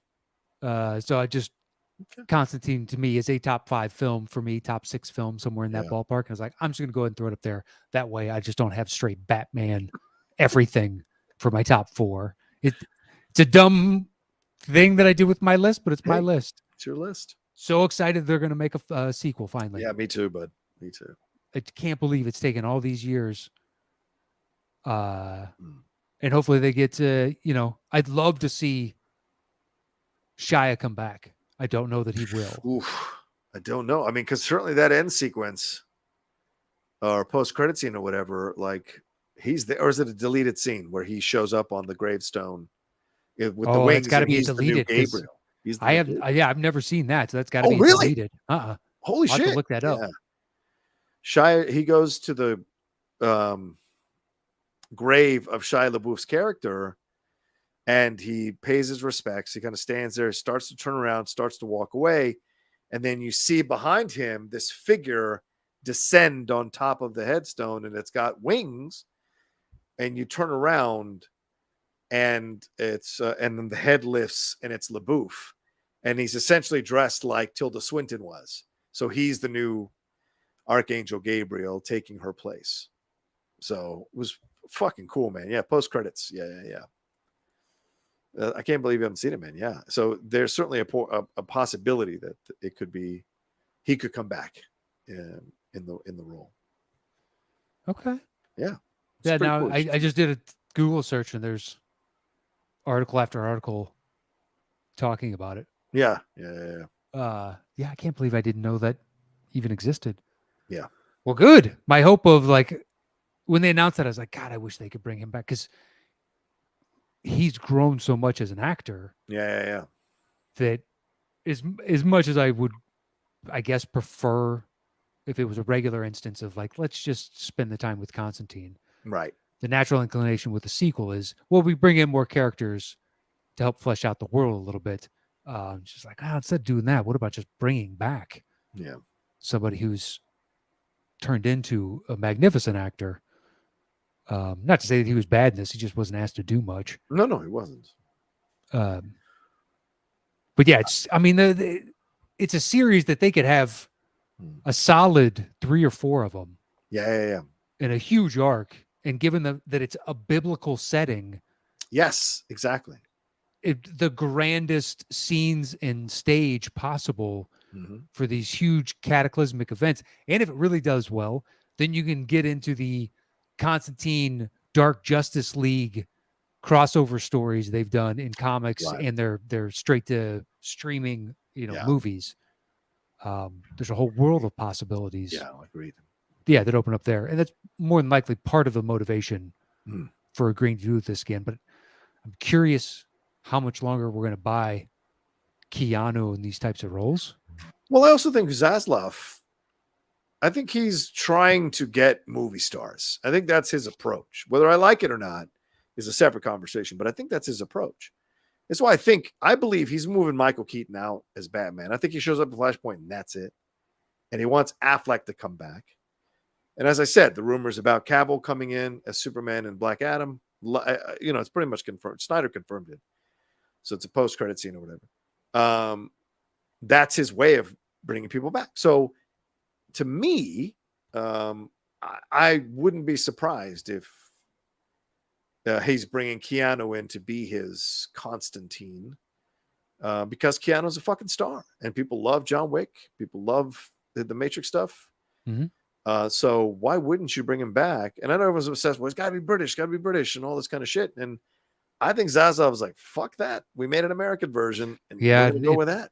It was semi-successful the first time around, but the groundswell of support for it over the years has grown. It's not like it made $10 million. It made $200-something million. And I know it's not huge, but $200 million is $200 million for a character. By comic book standards. Yeah. Unfortunately, it's up against you need to make, $1 billion. Right. So hopefully the expectation level isn't that. Because of the religious connotations, I don't know that it'll ever get there because you're not going to be able to open in certain markets. Like I don't think China will allow you to open the film because it has religious iconography in it. Right. China. Unless you were dealing with some sort of state-sanctioned religious stuff that they allow, but I don't even know what that is. Good question. Good point right there. But yeah, anyway, that's my deuce. It's a great choice, brother, man. I wish I'd put it on my list. I'm looking at, normally, if you bring something up, I'll go, oh, who can I kick off? I really can't kick off anything. Or I would have found a way to slide Constantine off. It's such a good movie. I love it to pieces. And yeah, I would love to have put it on the list, but in the end, I kind of had to go with it when I went. So then my number 2 is The Batman. Okay. Which is your pun from earlier. Dude, this film. Are you fucking kidding me? Holy shit, do I love this movie. I love this movie. Love this movie. Think, where am I at right now? 5 or 6 times I've watched it now on HBO Max. Just really enjoy the vibe and the atmosphere. Again, this is who I am as a film goer. I love the grittier, dirtier, grungier, darker, noir fucking approach to superhero movies. I love it. And I enjoy getting lost in that world. My counter is Vogel on the Nerd Pals or the Geek Dudes. As you like the Dork Dudes, man. The alliteration. That's the winning one. You should just change the name now. Geek Buddies, Dork Dudes. Dork Dudes, yeah. The Dork Dudes. Michael he likes the brighter stuff. He likes the stuff like 1978 Superman. That's probably his favorite. So I get it. But this is where I live, and I like to see films like this. And so the Batman, Robert Pattinson was so good. Matt Reeves directed the fuck out of this.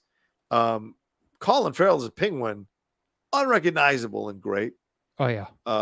Serkis as Alfred worked so well. Zoe Kravitz as Catwoman, again, so good. And just the overall story. I know people get mad about that third act, but I don't have an issue with it at all. And Paul Dano as essentially the Riddler works so well from beginning all the way until the end. Do I like No, I don't like that moment. I wish they hadn't put that scene in there. Which moment? When he's just like out the window. Boom. Boom. I hate that. It undercuts him.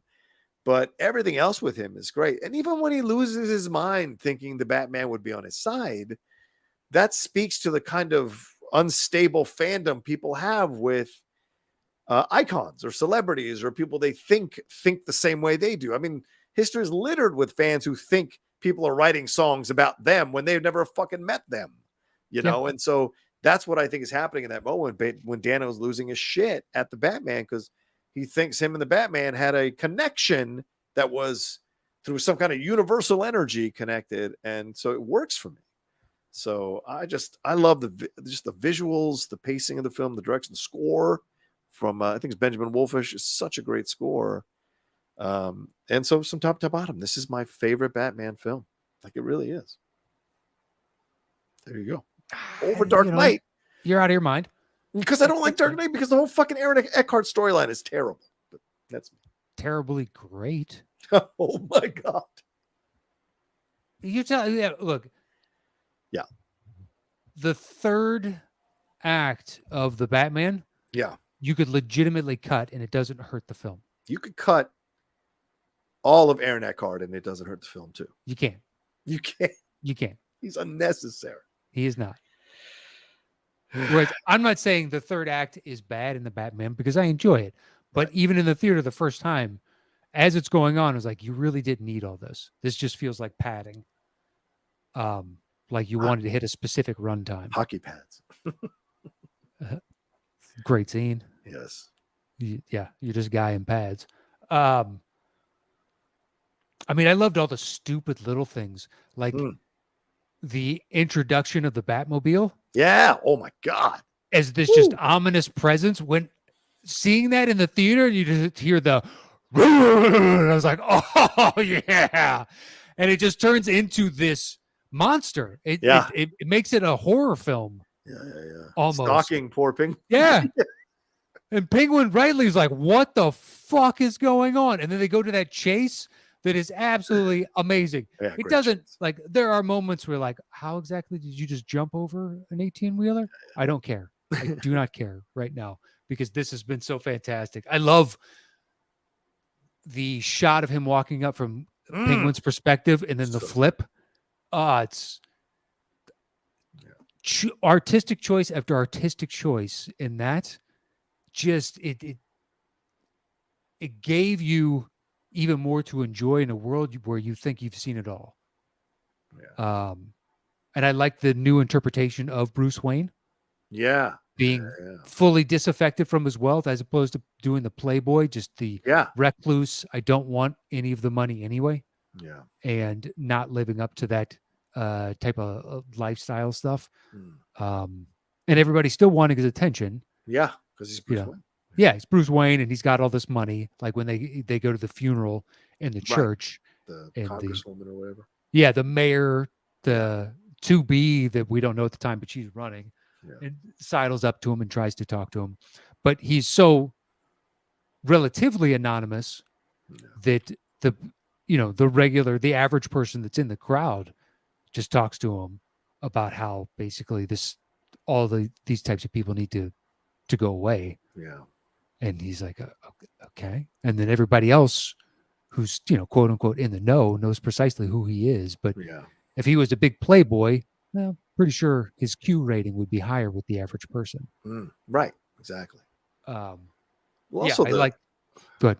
There's also the relationship with him and Jeffrey Wright, the Jim Gordon Batman relationship. It was such a new approach to that relationship, where he's calling him man and he's calling him out on some things. And they even have that situation where he punches him to try to get out of there and stuff. There's some great stuff that's explored there that hasn't been explored in any Alfred Batman on screen that we've seen. And I mean, Gordon Batman or Alfred? Gordon Batman. Gordon Batman that we've seen on screen. I mean, the Pat Hingle Keaton thing was ridiculous. It's nothing.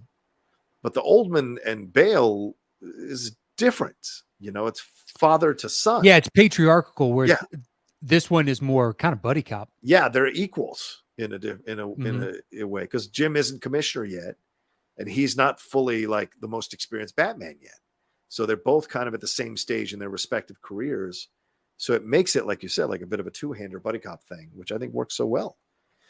And they are willing, with all the darkness and the deluge and the rain, they still have the moments of humor, like with Penguin and am I the only one who speaks Spanish?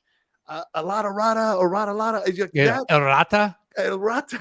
Yeah, the masculine is a. Come on. But it's to say that there's comedy in there. Did you really laugh at that, or just kind of make you smile a little bit? I was laughing my ass off at that because you might have been alone. I thought maybe, but it's my reaction, and I was sitting there going, "This is so funny to break the tension. To break the tension, have this moment of humor." And it's not like there isn't some shots being taken. I mean, Penguin takes shots at him from the opening time they meet each other all the way to the end. And even Gordon and him, I mean, because he's like, he comes out on the roof after he punches him. He's like, you could have pulled your punches. And he's like, I did. So there's little moments of humor between them. There's not a big laugh out loud, but there is some levity as we go along in the movie for sure. And Catwoman calls him out a couple times as well. So there's enough to balance. Yeah. John Turturro, I actually believed is a mob Oh, boss. so good, Turturro. I mean, who doesn't love Turturro? But yeah,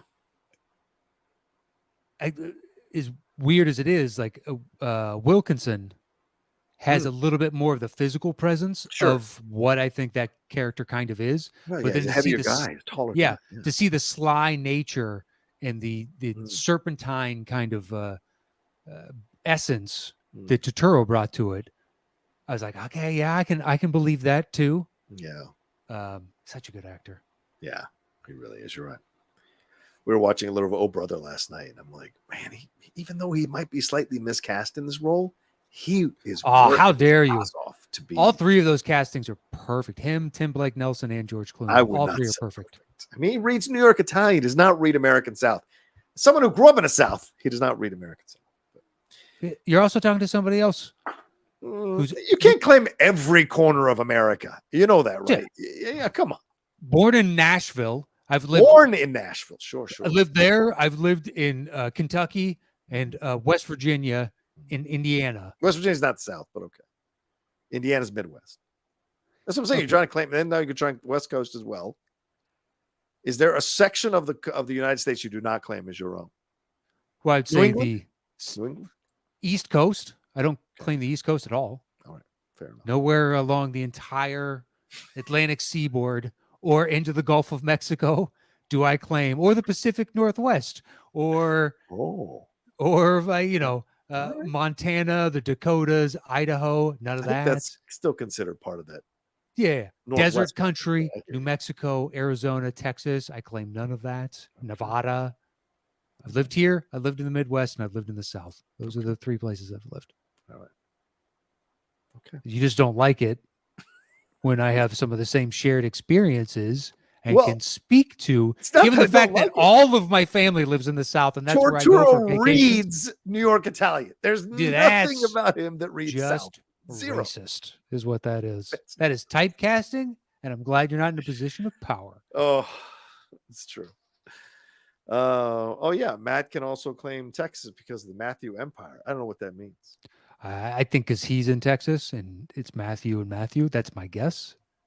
Right. And McConaughey and I don't know. Yeah, but Hasso's insane, so I don't know if you want to claim. Once Texas again, dude, Hasso. He is gonna roundhouse you to the breadbasket. You're gonna go down. Please. All right, where are we at? Jesus Christ, we got to end this show. Where are we at? You're two, my two. You're one. I already did my two. So my one is Dark Knight. We've talked Dark Knight. Okay. All right. And it's fine. My one is Joker. So do we want to talk Dark Knight and Joker, or what do we want to do? I think, look, Dark Knight, we've discussed. It's made a lot of the lists on this show. We can talk Joker if you like, though. Yeah, it's my number one. I was really surprised that it was my number one. And I see people, once again, self-important film critics are trying to not call this a King of Comedy knockoff. Hey, King of Comedy wasn't that good. So don't give me this shit that it's a knockoff. Well, it's a good film. I don't say King of Comedy is not a good film. It is a good film. It isn't a legendary film like some people like to claim it is. And it's not a knockoff there's elements of that film in it, but all great filmmakers are influenced by the filmmakers that came before. And it's in no way is it the same thing, for God's sakes. So I find that to be a fascinating thing. Show me show me the crazy Sarah Bernhardt character. Show me where he kidnaps the Jerry Lewis character. He doesn't. He shows up on the Jerry Lewis character show and fucking blows his brains out. Okay. That's the difference. There's so much about the Joker that it lives and breathes on its own and what he's going through and what he's experiencing. And it's a reflection back on our society and the way we've treated people in our world. Nothing about King of Comedy is a reflection back on our society and how we treat the Rupert Pupkins of the world, for God's sakes. There's a difference here.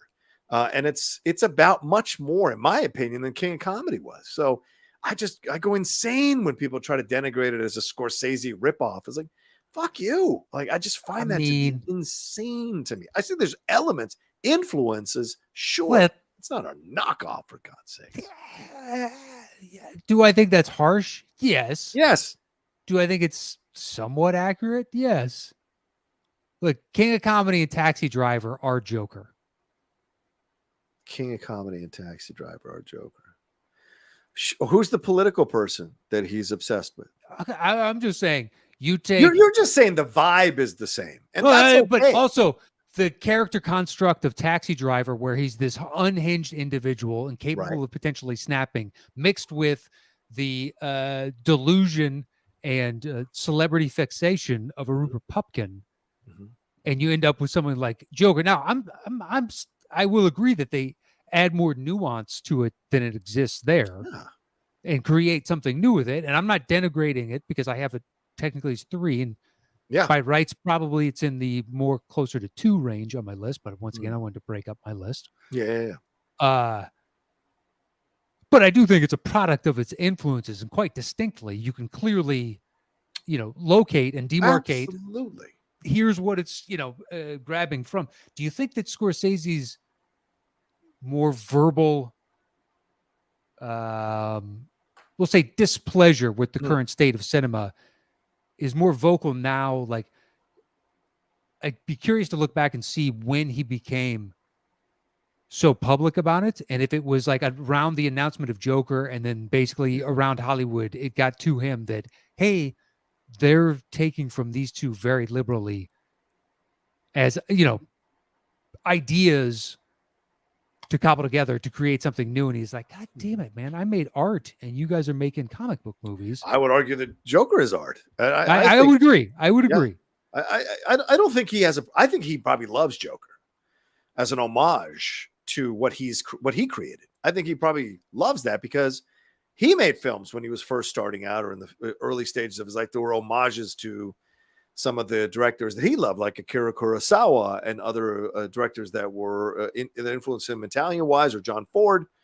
He had elements of that in his movies, right? We get snowed over by the fact that it's crime stuff, but there are elements in those movies that are very much connected or influenced by the directors that influenced him growing up and loving film. And all of them have that, for God's sake. So yeah, the thing about this one is it's much more blatant in terms of the vibe and the atmosphere. Setting it in New York feels like it's set in the 1970s, right? So you've got the feeling of like the dinginess of the city, the hopelessness of the city. All of that is there.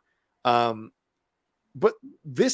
he's not a former Vietnam vet coming back to work. He's not doing voiceovers like, oh, the streets of New York. He's not doing any of that. He's experiencing the city and trying to figure out where he belongs in the city. He's actually wanting acceptance in a completely fucked up way. Pupkin only wants acceptance. He wants the adulation of the crowd. 100%. Yeah, he's not pursuing the adulation of the crowd. Joker isn't. And in Taxi Driver,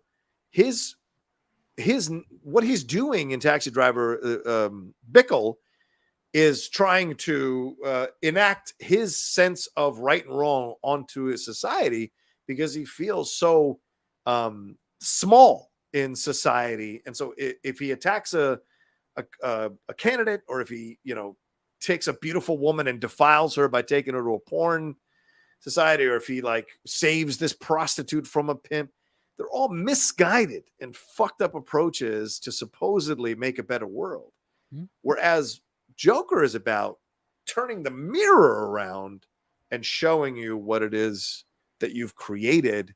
All of us have created in this society. So I think that's where the difference is for me, in my opinion. But that being said, I have to respect other people's opinions and points of views on it. I just don't like the way people kind of just dismiss it in such a arrogant way. Who couldn't direct the frame of that film correctly. So I'd say back to 1 on that, and try not to do that through gritted teeth. That's my note. Let's try it. Back to 1. Let's try that again. Respect everyone's opinion. You're entitled. It's a free society, I guess. All right. Anyway, let's roll. We're at hour 45. We got to get out of here. All right. That's our list. That's our separate lists. Let's put these lists together quickly. Do the bang, do the drums, and let's get on out of here. Well, it's what? Dark Knight 1-3 versus Joker 1-3. Oh, shit. So I guess I'll flip. All right. The flipping of the coin.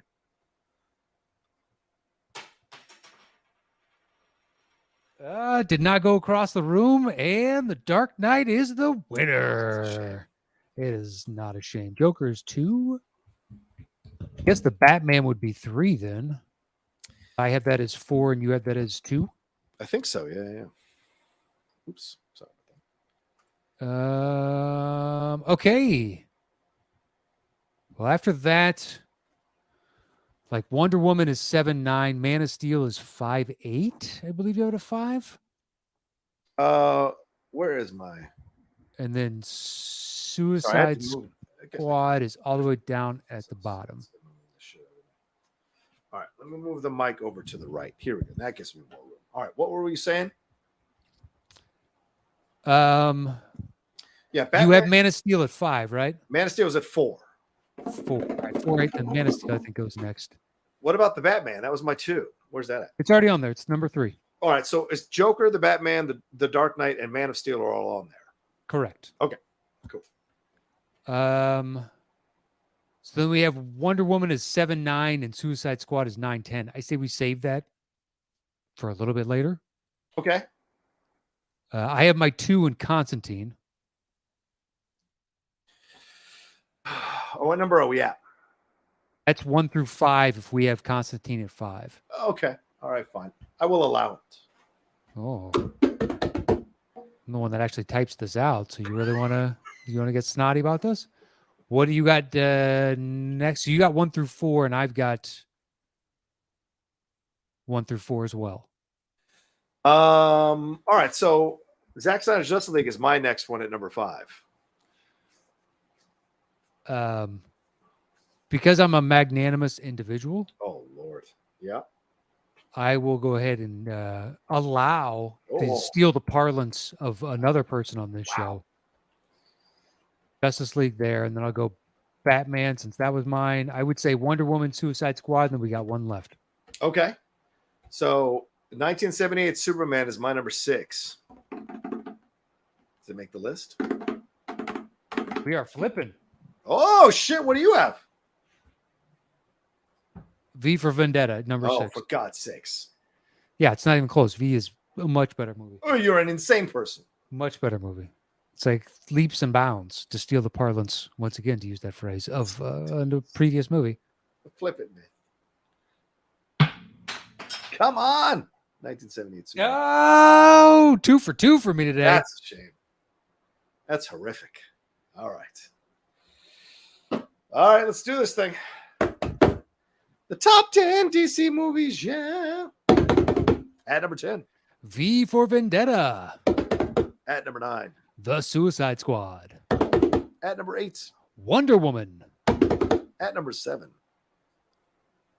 Batman. There we go. At number 6. Justice League. Zack Snyder's Justice League. Oh, sorry. At number 5. Constantine. At number 4. Man of Steel. At number 3. The Batman. At number 2. Joker. And our number 1 DC movie is The Dark Knight. There it is. Even with all that terrible Aaron Eckhart shit. All right, I guess. All right. What can you do? Yeah, some people don't appreciate quality when they see it. You know what I mean? Rachel. Okay. Anyway. All right. Let's get on out of here. Thank you all so much for watching us live. For those of you who are the patrons who joined us, all 5 of you, Matthew Hasso, Charles Clark, Paul Cree, Nicholas Baldwin, and maybe another person who didn't chime. Oh, Drew Enns as well joining us. So thank you all so much for joining us live. We appreciate it. Thanks to everybody who's a patron. And what else do we have to tell them here, Matt? You can follow the show on Twitter at Top 10 Show. It's all spelled out. It's also on the screen above my head. Or you can go to Instagram and YouTube. It's / the Top 10 Podcast with the number 10. And hit us up on any of those. And you can follow me anywhere at Matt Nost. Check out my other show, Settle the Score. John was recently a guest on that. So much fun. And had a good time with him. And you can find that anywhere you get podcasts, or you can head to youtube.com / Matt Nost to watch it over there. I mean, you put 2 Latinos in a room, man. We're going to battle. We're going to fucking battle. So I loved it. And Dorina trying to play the nice girl for the first round until she was falling behind. Then all of a sudden the claws came out. I thought it was Fantastic. One person chimed in on Twitter and be like, Dorina was first, and she immediately liked that one. And be like, trust me, if I watched it, I'm not trying to play favorites here. He beat you. I know, it's very funny. All right, as for me, you can follow me at The Rocha Says on Twitter, Instagram, The Outlaw Nation on Twitch. My YouTube channel, youtube.com/John Rocha Says. And what else? Oh, and my other podcasts as well, the Cinephiles, the Geek Buddies, the Hot Mic, and Strong Style. So thank you all so much for listening to us and hanging out with us and being a part of the Patreon. We appreciate you all madly. Don't forget, we got Topic Thunder coming up as well this week. So make sure you listen to that or watch that from us as well. All right, take care of yourselves. Be well. We'll talk to you next time with another brand new episode of the Top 10 Show. Peace.